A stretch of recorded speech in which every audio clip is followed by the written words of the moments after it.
na yung nauna. Maraming salamat po sa nanood ng live noong December 17. Oh, ganun pala ang feeling, no? Pag feeling ko kakaunti ang nanonood, mabuti pa dito mag-tape na lang ako, no? Dahil eto nga po, pag-usapan natin yung mga nabitin, yung mga nabitin na dun sa mga pinag-usapan natin. Unahin ko na itong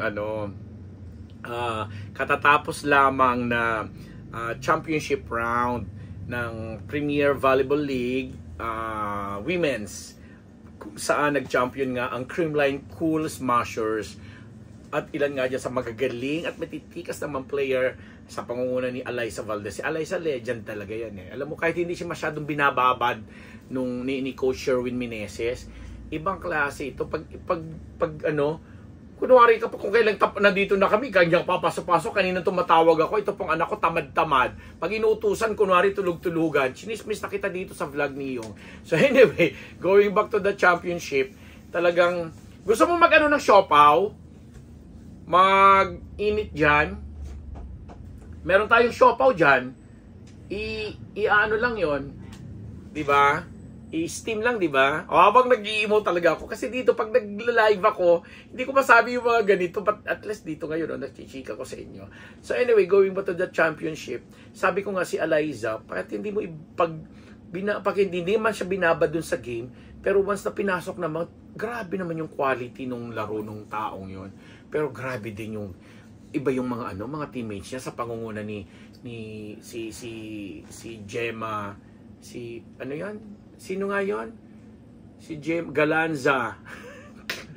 Sina Tots Carlos, si of course Michelle Gumabaw, si Pons, sino pa ba? Yung magagaling na nakita ko doon. Ang husay nila, ibang klase sila. Negrito, yan. Pero ang galing din, binigyan din sila ng equally good fight ng Choco Mucho na talaga namang na umabot sila ng 5th set na ang huhusay din, lalo na itong si nakakagigil, itong si Cici Rondina na nag-MVP. Kita mo, nandoon siya, nasa siya, kumbaga first runner-up team siya napunta, and yes, siya ang nag-MVP. Kasi talaga namang halimaw itong babae na ito. Sabi ko nga, babae ka ba? At ano na yun, alas 10 na ng gabit lahat. Sabi ko pa, sa tindi ng laro nung game 2, kasi best of 3 po yun, dahil nanalo na sila ng unang game dun sa MOA, pangalawang game sa Araneta nung December 16. Sabi ko, walang magdi-dinner. Sigaw ako na sigaw, nagtatawa na lahat.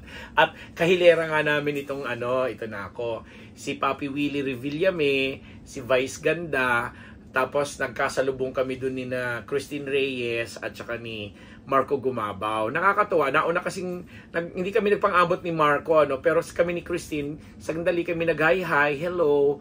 Tapos nakita ko ngayong sinama niya si yung anak niya, yung daughter niya na para silang big happy family doon or one happy family sila na nanonood kasi alam naman nating lahat na si Marco ay sumusuporta sa kanyang kapatid na si Michelle na nag-champion nga sila, and as a brother, bit-bit niya itong kanyang girlfriend at yung anak ng girlfriend niya na parang nga talang mag-aama at nakaka-touch ang ginawa ni Marco kasi magkalapit lang din kami po kasi kami po ay nasa media side, tapos sila nasa left side namin sila habang sina Vice at saka si Willie Revillame nasa right side namin. Tapos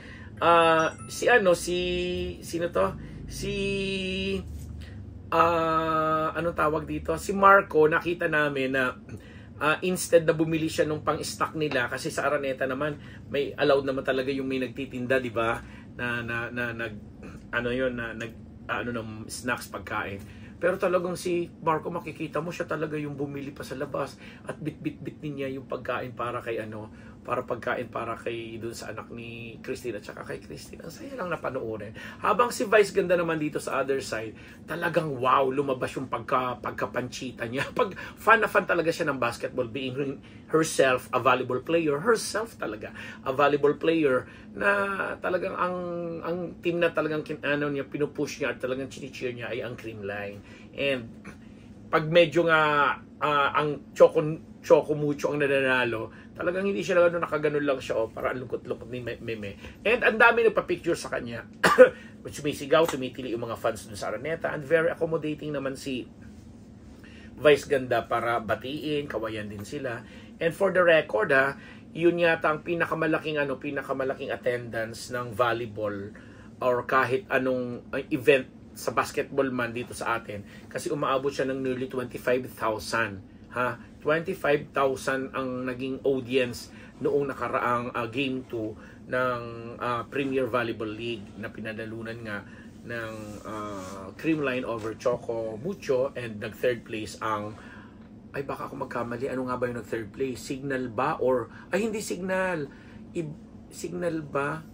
Signal nga. ano ba yung tuloy team nila, nagkamali ako, baka bash ako ng mga volleyball, talaga dyan, enthusiast. So anyway, to cut the story short, ang ganda nung mga nangyari. And kami ni Papi Willie, of all places, na magchichikahan kami sa loob pa ng CR. Take note, sa CR pa kami nagkumustahan at sinabi niya sa akin, Ambet, be ready by 2024, aari. Kasi tinanong ko po siya kung ano na nangyari sa iyo, Papi, kasi parang napag-iwanan ka na ng mga shows, na mga ganyan. Ganun talaga, kasi ganun po kami ka-close naman. And sabi niya, may amo, by 2024, Ambet, aari ba tayo, tulungan mo ako, something like that. At tapos, ito ang magsisinungaling, sabay bunot. Kala ko nung pinunot. Bunot, tapos binigyan ako ng dalawang tig-1,000 sa loob na, habang na-witness ng lahat ng mga ibang kalalakihan doon na nainggit. Pero feeling ko tuloy, ay, parang naghahadahan naman kami sa loob ng CR. At binayaran ako ng tupok. Pero ganun nga po, kasi kami talaga ni Willie, kahit minsan-minsan tinitira-tira ko yan, ang suporta ko rin naman dyan at ang pakikisama ganun-ganun na rin lang. Kaya nung sinabi po niya na suportahan naman siya ng suportahan ko siya pa 2024. Sabi ko, sige, basta dito lang. Di ba, mga veteranang actors na napapanood ko, si Chessy Pai, si Jacqueline Jose, si Susan Africa, nakita ko si Deborah Soon. Sino pa ba mga na dyan? Nagsasayaw sila na parang nobody like you. Sino yung nakasombrelo? Doon. Hindi mo na maalala? Yun lang yata hindi ko na-identify. Ang pinag-uusapan po namin yung part nung kapamilya pasasalamat, Christmas XX. Sino ba yung isang nakasombrero na yan? Si Irma Adlawan. Oo, sosyalin, Oo, Batang Quiapo. Oo, si Deborah. Ang ganda pa rin ni Deborah, Yung mga 80s, mga namin, yung madalas sumayin. At itong si hataw na hataw si Susan Africa, Diba? Si Jacqueline. Hindi sila marunong magsayaw. Ano ba yan? Kung saan ko na pupunta, sana po nakikita po, mapanood po nyo ito sa YouTube.